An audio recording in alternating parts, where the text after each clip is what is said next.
So, you know how everything's been really weird since early 2020? The world shut down, everyone stayed indoors, but once restrictions ended, nothing really felt the same. Well, that's because Final Fantasy VII Remake came out and you have been waiting 6 years for me to review it without realizing how much of a toll it was taking on you. Notice how you already feel lighter? That's right, I just got a PC and I can finally play whatever I want at probably kind of over the top levels of performance. Feel free to click on the 4K option on YouTube if you can display it. I don't know how yet, I'm recording this before I do that, maybe it's there, maybe it's not. I really have wanted to play Rebirth since it came out, since JRPGs are my favourite genre of game, and so the whole time I was saving for the computer, I had one game in mind that I wanted to try on it. This.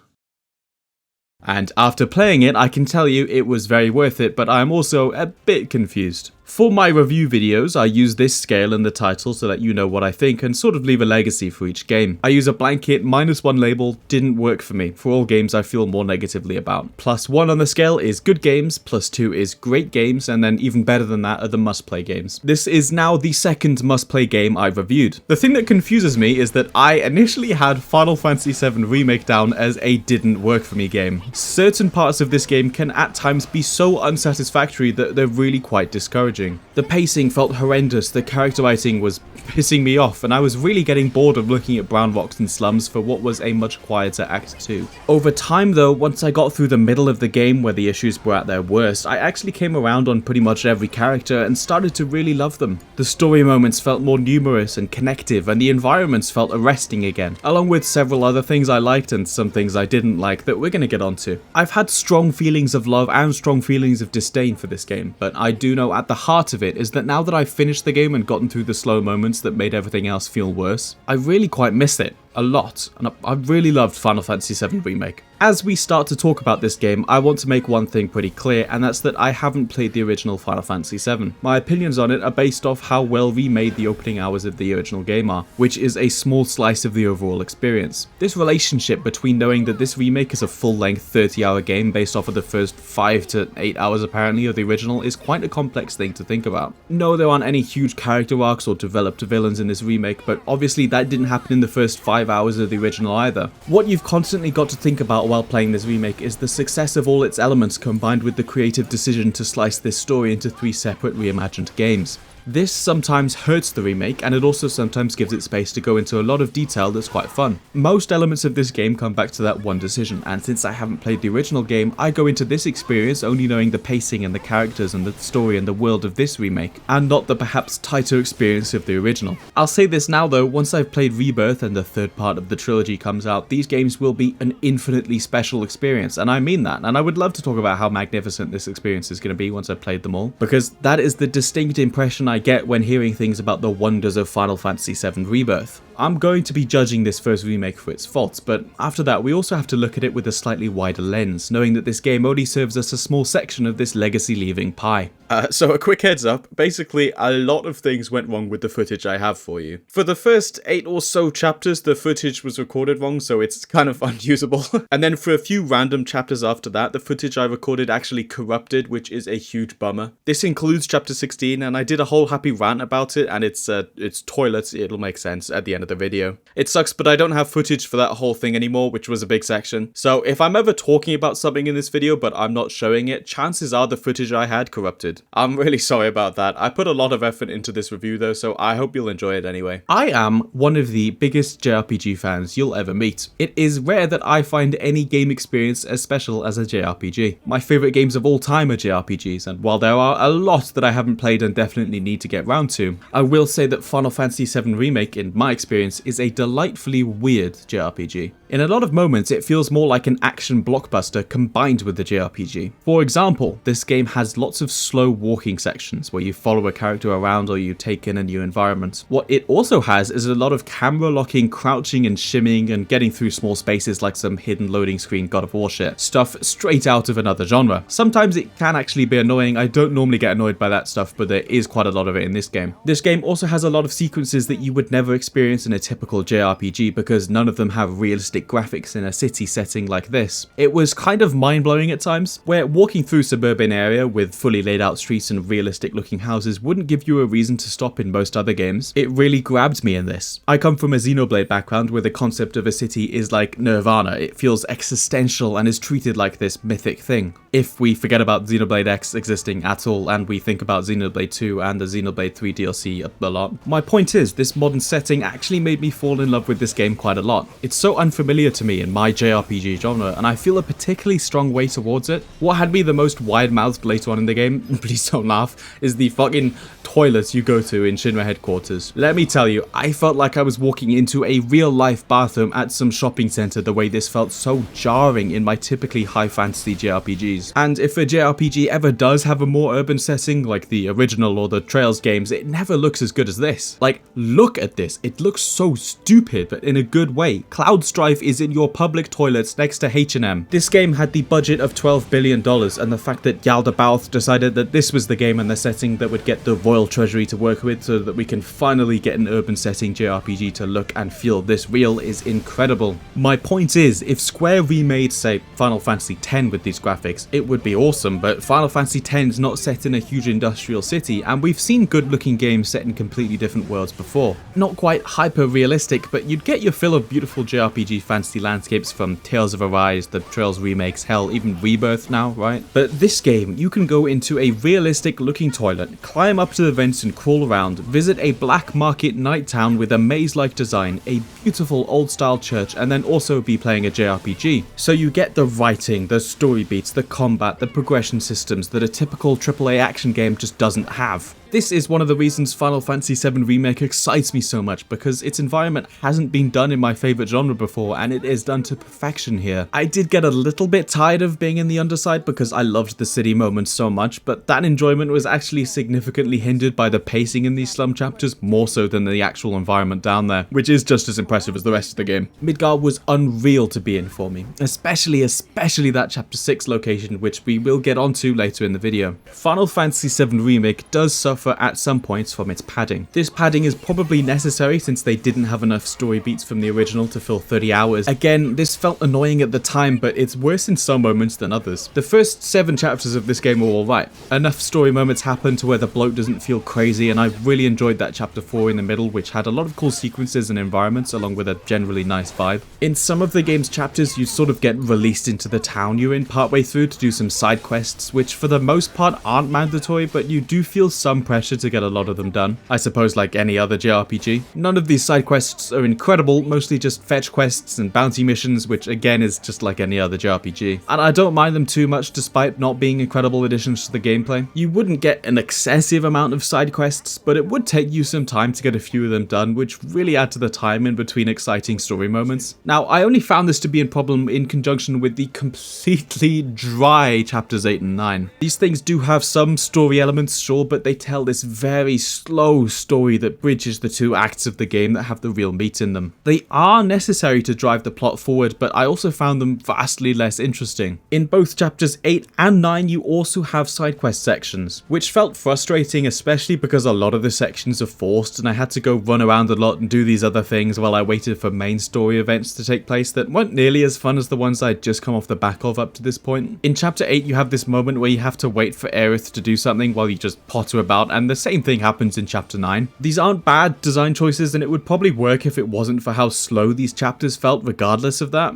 In the middle of the game, there is so much waiting between these action moments and cutscenes that drive the main goal of the story forward, because you're watching these characters get back on track after a setback for way too long. This extends through chapters 10 and 11 to an extent, while the party are on their way back to Sector 7 where they've been trying to get back to since chapter 8. I could literally feel the release and the life coming back to me once chapter 12 started and the Avalanche plotline started moving forward again. I realised that the events that take place in these middle chapters, like meeting Aerith and Wall Market, do happen in the original, but these chapters fall short in the remake because the care Square Enix put in to make these sections more fleshed out actually have stretched them a bit too thin. Something I genuinely can't say about the first and last third of the game. Those sections of the game I could be convinced weren't based off something because they felt fluid and had very little fluff. Chapter 14 near the end of the game even has a side quest section with a substantial amount more side quests than previous chapters, but it actually makes it not feel discouraging because it gives you free roam over a larger area. You can fast travel between different sections, the environment changes a bit more, and there are fewer short movement hindering sequences to slowly weigh you down. This section feels like your everyday JRPG side quest doing moment, where on other occasions the sometimes forced side quest areas can feel a little stale and confining, especially with the backdrop of some pretty dry and slow story. Another thing I wasn't loving, especially at the start of the game, were the characters, but by the end of it I was loving them as much as a lot of other JRPG parties I've been with. In Final Fantasy VII Remake you have 4 core characters, all of them in some way linked to the eco-terrorist organization Avalanche, a group who fights the mega corporation Shinra, who is draining the planet of its life force while they exploit its energy in the capital city of Midgar. You see the journey of some members of this group as they blow up the reactors in the city and the consequences and developments that ensue. We'll start by talking about the main character, Cloud. Cloud somehow manages to make you feel something for him by the end of the game, despite not saying much at all. Every time he opens his mouth, there's a good chance he's gonna go, "Ugh," instead of saying anything. He's kind of like the Link of Dark Souls. What game is this? Cloud gets treated like he's a better fighter than anyone else in this game. He's someone that the other characters rely on a lot, and that starts translating to the player too. There are actually quite a lot of sections where you're made to play another character while Cloud is out of the picture, and when he comes back you really get a feel for how important he is to the other characters. That's probably the most endearing part of his character in this point in the Final Fantasy VII story. He just means a lot to everyone and is someone you can always fall back on. He voices his opinion and expertise a lot,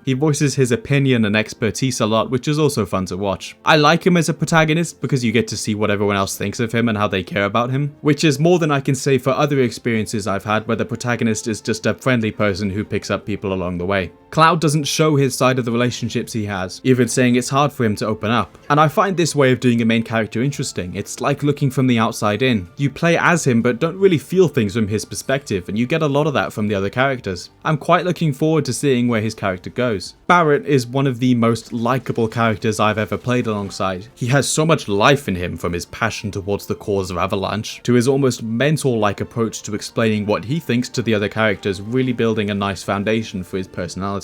He cares a lot about the people around him, his morals, his community, his daughter, and his lines come out beautifully. I just mean, what a performance from John Eric Bentley. His character feels so alive. Barrett is the easiest person to enjoy watching here because he's just such an irresistible character. He probably has what you could call the most depth so far based on the first chapter of this story, and it's exciting because I can really see him becoming one of my favourite characters ever once I play the next 2 games, because he's already incredible on screen. He feels real in a way that I've seen few JRPGs do, and maybe that's because this is one of the only games in the genre with impressive facial animation, but he also feels important and iconic, and I really liked him as a character. Tifa is the one character I'd say I feel the least for, but that's only because she's not had much to do yet. I can tell a lot of her development comes later on in the original story. We see glimpses of a character arc in the way she's sometimes hesitant about the actions she's taking as a member of Avalanche, and if those actions are too drastic for the cause she wants to fight for. I don't have a real profile for the character Tifa is, apart from the fact that she cares about her friends, but you know, so do all the other characters. I'm expecting and hoping to see a little bit more from her in the next few games because I still feel a connection to her like the other characters in this story. A couple other side characters serve the story well. Biggs and Wedge lit up the screen every time they were on it, having some good moments, and they felt really connected to the main cast. I can't really point to why I liked them so much, but they were just really nice faces to see every time I did. We'll get on to the last main character now, but I could talk about something with her and the last side character I'll talk about here, and that's Jessie.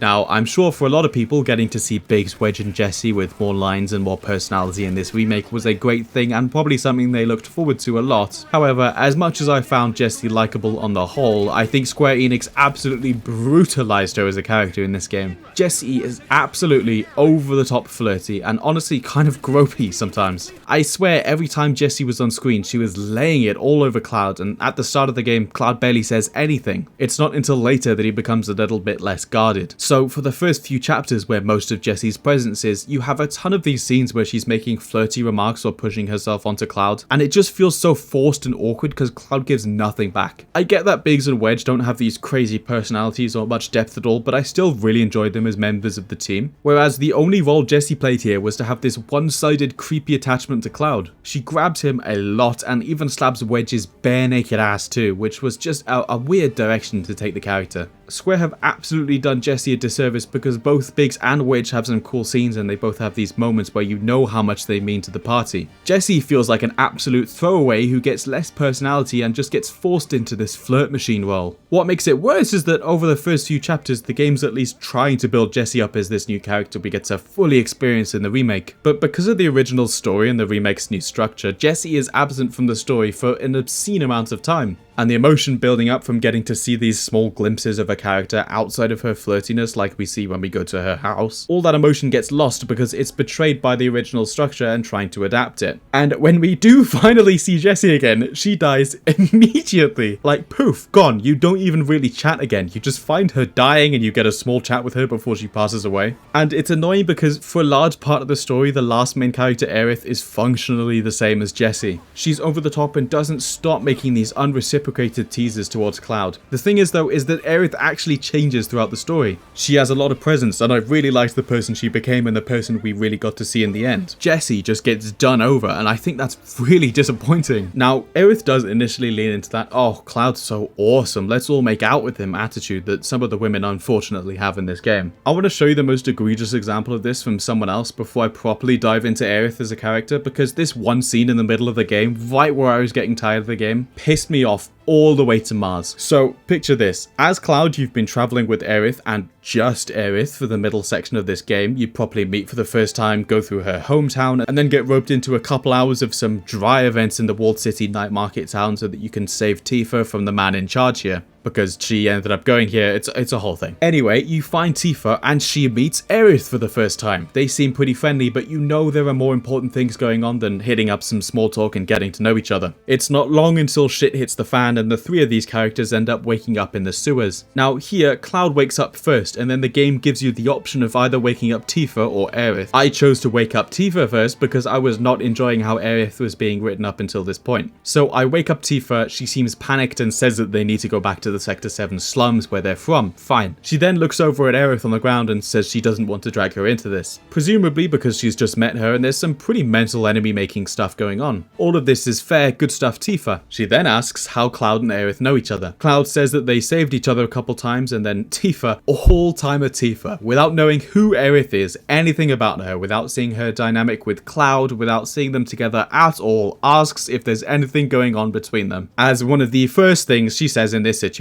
Every woman in this story is so love-coded, it's frustrating, like it's so phoned in. Why even ask that, especially when you've just met? It's where her mind goes first. It's such an awkward and frustrating choice for dialogue. Tifa goes, oh, man and woman, they must be smashing. Just stop it, man. Let these women be their own characters. Cloud is not everything. Like, I've really enjoyed most of the writing in this game, but these moments almost make me want to take it down a peg from calling it a must-play game. Alright, let's talk about Aerith now. Yes, her character is completely love-coded at the start, but it gets more complex than that, and I really felt for her character. Yes, at the start, she's so into Cloud as her knight in shining armor, her bodyguard who does everything for her, and then Cloud, who has negative chemistry with her, just grunts like, how is this happening? Literally whenever she says or does something. Cloud is terrible with this stuff too. Like, he never says anything about this stuff like it's some sort of fantasy where the women are all jumping on him. There is some element of this stuff being a Cloud problem. I'm not blaming women or saying that their flirtiness or wanting to make moves on a man is wrong. That's stupid. I'm just blaming the overloaded, over-the-top, and consistently frustrating ways these moments are written to be putting Cloud on this pedestal, and then every woman throwing themselves at him and ending up fighting for his affection in some way. Think of this as purely a writer's problem. Okay, now so Aerith for real. Aerith drops a lot of her flirty front as soon as chapter 12 comes in, just like how the rest of the game sort of comes together from that moment on too. The game is then just filled with scenes where she really gets to show how she's very clearly the most empathetic and lovely character in the group. There's a scene where she goes out on her own to a place she's never been to go save Barrett's daughter Marlene, who she's never met, from some pretty incredible danger outside. You run through the slums with her, and then when you finally get there, they share this really nice heart-to-heart moment where Aerith gets Marlene to come out of hiding and open up to her. She felt extremely real in this moment, and she has other moments like this where she pushes past the other characters to really shine as this very likable, very tangible, very caring person. She has a lot of intuition, like in one scene a bit earlier in the game where she makes Cloud realize Tifa is in danger on her way to Wall Market when Cloud thinks she'll be fine on her own. Once you push through the fun Aerith puts on, you've really come to be comfortable with her extremely heartfelt personality, something I find hard to truly feel on this level from a JRPG character. She also becomes a lot more serious, which I imagine will ease a bit in the next game, but the dangerous scenario placed on the party in the third act of the game changes Aerith's whole demeanor. She's a very important figure in the game's plot, and a lot of the villains want to capture her to exploit her powers. By the time we see her in the story, she's already spent a lot of time with these villains and probably undergone a lot of psychological stress, something we only really get to uncover as we get further into the game, finding out the hardships her and her mother went through with Shinra. It's as if when chapter 12 kicks in, her past has caught up to her and she has to stop being this whimsical person who doesn't have anything bad happening in her life. She's got shit going on, and her character becomes a lot more grounded and profound. Every scene where she shows her kindness also feels like she's carrying a lot of darkness that she's not letting on, and that she's putting a different front on, one where she is excessively showing up for these friends she's making, channeling her energy into a different way of expressing herself to not let on that she's worried about what'll happen next. But the mask's still slipping a little bit so that she can't just pull joy out of her hat. I think the foundation set for these characters in this first part of the game is impressive. You can't have too much character development or depth in a slice of story that was originally only 5 hours, if we're talking in game terms at least. But it's remarkable how real and lovable some of these people already feel, which really opens the doors for the real meat of these characters to hit you in a more powerful way in the sequels. I'm excited that I get to spend 2 more games with them. 2 more games that will both be much longer than this first part as well. I think these people have a lot of promise, and if you go into this hoping for a likable set of JRPG characters, then you'll be very well served for the most part. In between all this, you're going to be doing some fighting, and Final Fantasy VII Remake does a lot that you've never seen before. You're going to see, and probably have seen, a lot of people call this combat system a blend between real-time action combat and turn-based combat, and that is true, but it's not the way I enjoy playing the most. We'll get onto that though. In this game you have your 4 playable core characters, Cloud, Barret, Tifa and Aerith. Each of them has a slightly different playstyle. Everyone gets a basic attack chain and a special ability. This ability will either supplement the character with an extra damaging move, or in Cloud's case change his stance to one where the basic attacks you have are slower but do more damage. I pretty much stayed in this all the time because it felt like the enemies staggered easier and I liked the extra damage. Plus it was more satisfying because combat in this game looks beautiful. With your basic attacks and your ability, you can charge this meter down by your health up to 2 charges, called the ATB meter. With 1 charge of this ATB meter, you can then open a menu and select extra abilities, spells or items to use. This is where the turn-based part comes in. You'll be swapping between attacking in real time, using your dodge and guard to prevent damage as best you can, and then opening the menu, slowing down time and choosing what you need. Now for using items, particularly healing items, this was a big help. It was nice to have pretty much infinite time to select the healing you need. But for damaging skills, I actually opted to use a different method of combat instead, because you can actually quick bind up to 4 things from that menu you pull up to be used in real-time combat. So in practice, you could fight using those same abilities you're pulling out from the menu without having to pause the fight. I have no problem with breaking up the fights with some menu usage, and actually initially I wrote the quick bind option off because I was quite enjoying using the menu and taking time to think, but eventually I decided to try it out and I didn't go back. I think the combat feels vastly more fun and vastly more fluid when you're casting abilities without freezing time with a menu instead. The menu's not invasive, I just felt that as the game was going on and I was getting more comfortable,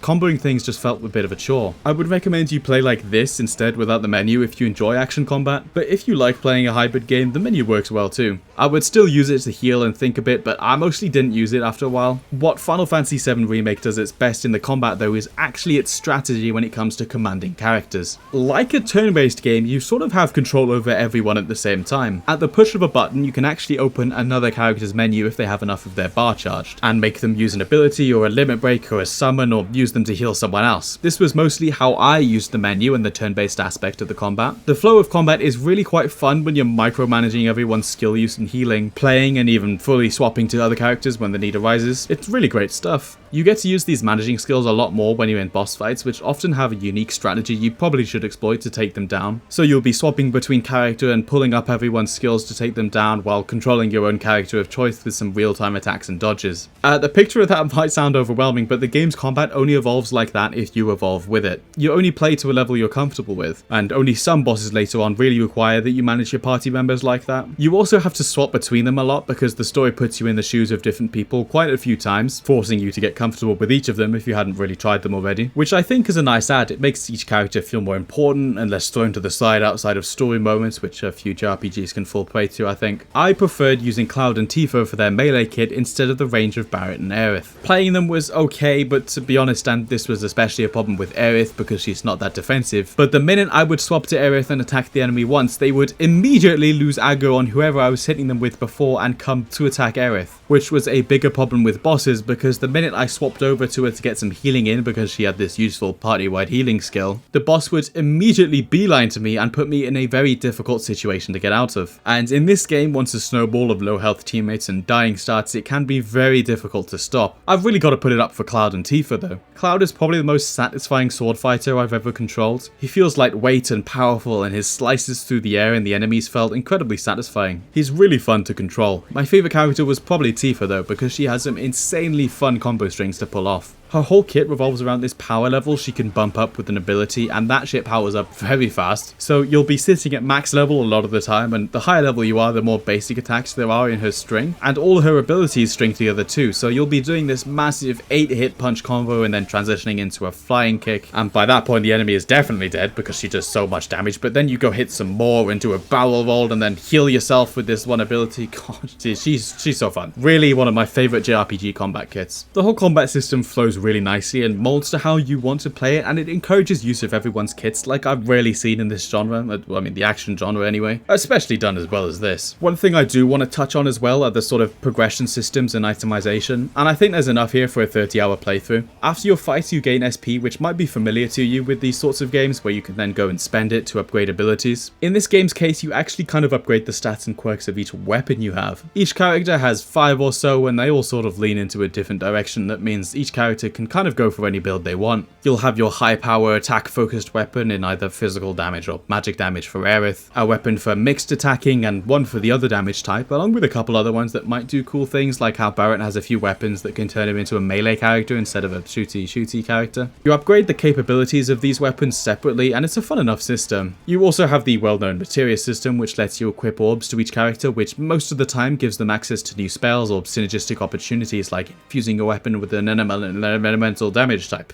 I said that right. It's nice to deck out each character with the abilities and bonuses you like. And again, nothing that I want to point out too much, but still fun to tinker around with as a progression system. You can also equip gear, and for me, I didn't use this system in a very complicated way, but I'm sure you could, maybe, probably. There are a range of accessories that give you different stats, but I always ended up buying each new set of gear that upgraded your defenses. There are items that increase your magical defense more than your physical defense and vice versa, but I like to have a mixture of both, which meant that I would just upgrade this one path of gear as the game went on. You might get more use out of it than me, but I didn't find it very riveting. The gear economy is definitely one of the lesser interesting parts of the game because I didn't really tweak much of anything in my playthrough. If you ever try this game and start to feel yourself getting tired around the middle, the final few chapters of this game are really worth sticking through it for. They are incredible. Every element of them completely absorbed me and combined to create this flow of raw JRPG goodness. From the moment you enter Shinra HQ, it feels like you're playing a completely different game. A lot of this probably goes back to the way this game in a lot of ways doesn't feel like a JRPG, particularly in its setting. At this point you've had some experiences in a super urban setting with the train tunnels and the housing estates, but this Shinra HQ took me to a completely different place in my head. It is a wondrous location, it's expansive, you get to explore the lobby, the guided tour, the workers break area, their offices, this insane VR room that gives you a taste of the insanely fantastical world that used to exist outside of Midgar. Walking around and seeing these places was an intensely lovely experience. The story that goes down here is great too. Absolutely straight heat, zero filler. You get to see the villains a lot more here in your pseudo sneak-in adventure. Watching them walk around this evil lair, and they have so much presence too. These villains are formidable and have incredible delivery once you get to meet a few of them at the end of the game here. To be honest, the last few chapters aren't exciting because they're a culmination of characters and past events. They're exciting because I want to see and feel more of this. I have an immense intrigue and desire to see more and to play the next game. It's not like this hugely emotional payoff, even though you do confront the villains at the end, because we haven't truly gotten to know the characters enough for a big climax. But it feels grand enough, and these last few chapters are event after event. Seeing a big villain in action, doing something cool yourself, it's just a really absorbing final act and really good at setting up that excitement for the rest of the trilogy, because you see a lot of stuff that gets you excited. On that note, I think I'm pretty settled on the fact that Final Fantasy VII Remake is a must play. Yes, there's some awkward padding and some awkward writing, and they can both both feel very discouraging, but surrounding that is a very lovable package. The world is awesome, the combat is awesome, the characters feel like your friends already this early on in the story, and the locations and events that go down feel very novel for a die-hard JRPG fan, especially combined with the visuals that you aren't going to find anywhere else in the genre. It's an engaging prerequisite to the other two games that are going to come out. Well, one of them is out, Rebirth is out, and that game is great apparently. I'm very interested to see how the open world in Rebirth changes the structure of the game. The bottom line with this game is that I want more. I want to know these people better. I want to see more of these locations. I want to see the world and history. I want to see where this story goes. I think a game which can make me miss it like I missed this one while also making me foam at the mouth for the next one is really special. Final Fantasy VII Remake has something in its air that feels heartfelt, and now that we're free from Midgar, I really wonder what adventures await.